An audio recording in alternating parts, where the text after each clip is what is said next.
नमस्कार, मैं doctor Prakriti Verma from Vardan test tube baby centre Bilaspur. आज हम डिस्कस करेंगे कि ब्लास्टोसिस्ट ट्रांसफ़र क्या होता है और ये किन पेशेंट्स में किया जाता है। नॉर्मली जो फर्टिलाइजेशन प्रोसेस होती है यानी अंडाणु और शुक्राणु के मिलने की जो प्रक्रिया है वो ट्यूब में होती है और शुरू के 4 दिन तक जो भ्रूण है वो ट्यूब में ही रहता है। उसके बाद 5वें से 6वें दिन पर वो भ्रूण जो है वो बच्चेदानी में आता है और वहाँ पर जाकर उसका आगे का डेवलपमेंट होता है। वहीं हम टेस्ट ट्यूब बेबी की अगर बात करें तो टेस्ट ट्यूब बेबी में जब हम अंडाणु और शुक्राणु को जब हम फर्टिलाइज़ होने के लिए रखते हैं तो वो डे 0 कहलाता है और उसके आगे हम फर्स्ट डे पर हम चेक करते हैं कि उसका फर्टिलाइजेशन हुआ है या नहीं। लेकिन उस दिन पर हम उसको ट्रांसफ़र नहीं करते। ट्रांसफ़र करने के लिए या तो हम डे 3 एम्ब्रियो लेते हैं या तो फिर आगे अगर हम उसको देखें तो ब्लास्टोसिस्ट ट्रांसफ़र या फिर डे 5 एम्ब्रियो जिसको बोलते हैं वो ट्रांसफ़र करते हैं। तो डे 3 पर जो भ्रूण का शेप रहता है वो 8 सेल यानी कि 8 सेल से बनी हुई संरचना होती है जो कि डे 3 एम्ब्रियो कहलाती है। नॉर्मली जो हम पेशेंट्स में ट्रांसफ़र करते हैं भ्रूण वो डे 3 पर करते हैं क्योंकि उस दिन हमको नंबर ऑफ़ एम्ब्रियोज़ अच्छे मिल जाते हैं और उसकी क्वालिटी भी चेक हो जाती है। तो जो अच्छी क्वालिटी वाले भ्रूण होते हैं वो हम डे 3 पर ट्रांसफ़र कर देते हैं। लेकिन कुछ ऐसे पेशेंट्स जिनमें कि पहले डे 3 ट्रांसफ़र हो चुका है और उनका आईवीएफ फेल हो चुका है, ऐसे पेशेंट्स में या फिर अगर एंडोमेट्रियल लाइनिंग जो है वो ठीक नहीं है तो उस केस में भी हम ब्लास्टोसिस्ट ट्रांसफ़र करने की सलाह देते हैं।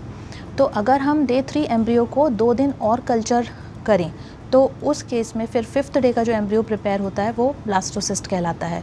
तो बनाने के लिए ब्लास्टोसिस्ट बनाने के लिए जो भी एनवायरमेंटल कंडीशंस रहती हैं या जो पीएच रहती है, टेम्परेचर रहता है, वो सब हमारे एक ह्यूमन एनवायरनमेंट के अकॉर्डिंग ही रहता है। तो हम वही सारी चीज़ें इनक्यूबेटर में प्रोवाइड करते हैं जिससे कि वो आगे डेवलप हो सके।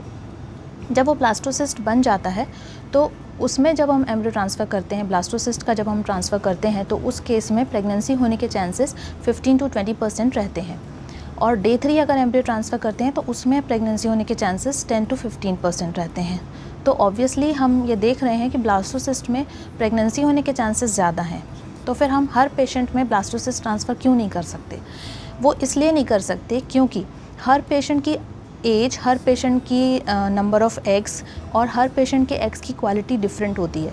तो जब भी कोई पेशेंट हमारे पास आता है हम सबसे पहले उसका बेसलाइन स्कैन करते हैं। उसमें हम ये देखते हैं कि उसके अकॉर्डिंगली, उसकी एज के अकॉर्डिंग उसके कितने एग्स हैं और हमको कितने उनके एग्स निकल सकते हैं और कितने एम्ब्रियोज़ बन सकते हैं। अगर किसी महिला के नंबर ऑफ़ एग्स कम हैं तो उस केस में हमको नंबर ऑफ़ एम्ब्रियोज़ भी कम मिलते हैं।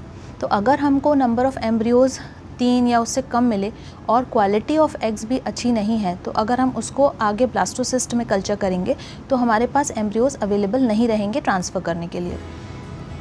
उसी तरीके से अगर हम ज़्यादा जिनके एग्स मिलते हैं, जिन लेडीज़ के एग्स ज़्यादा मिलते हैं और उनकी क्वालिटी अच्छी रहती है, तो अगर हमको 3 या 4 एम्ब्रियोज़ से ज़्यादा मिल जाते हैं और उनकी क्वालिटी भी ग्रेड 1 है तो हम उन एम्ब्रियोज़ को आगे कल्चर कर सकते हैं। 2 डेज़ और कल्चर करके हम उसको ब्लास्टोसिस्ट में कन्वर्ट कर सकते हैं। तो हमको 1-2 ब्लास्टोसिस्ट मिल जाएंगे। तो उस केस में अगर हमको अच्छे एम्ब्रियोज़ हैं तभी हम ब्लास्टोसिस्ट पर जा सकते हैं। तो इसीलिए हम ये नहीं बोल सकते कि हर पेशेंट में हम ब्लास्टोसिस्ट हमको करना चाहिए, क्योंकि ब्लास्टोसिस्ट जो है सिर्फ हमको फेलियर वाले केसेस में हमको ये देखना पड़ता है कि उसमें हम ब्लास्टोसिस्ट कर सकते हैं या नहीं।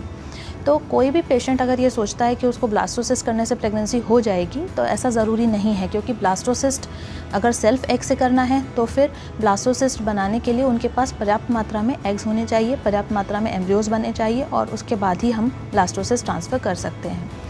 तो अगर आप का आईवीएफ फेल हुआ है या आप किसी पेशेंट को आईवीएफ के लिए सलाह देने वाले हैं या फिर अगर आपका किसी कंसल्टेंट से आप सलाह ले रहे हैं तो आप अपने कंसल्टेंट की सलाह पर जाएं और उनके अकॉर्डिंगली ट्रीटमेंट लें कि आपके केस में ब्लास्टोसिस्ट ट्रांसफ़र करना उचित है या नहीं, और उसके अकॉर्डिंगली ही आप अपना ट्रीटमेंट आगे कंटिन्यू करें। धन्यवाद।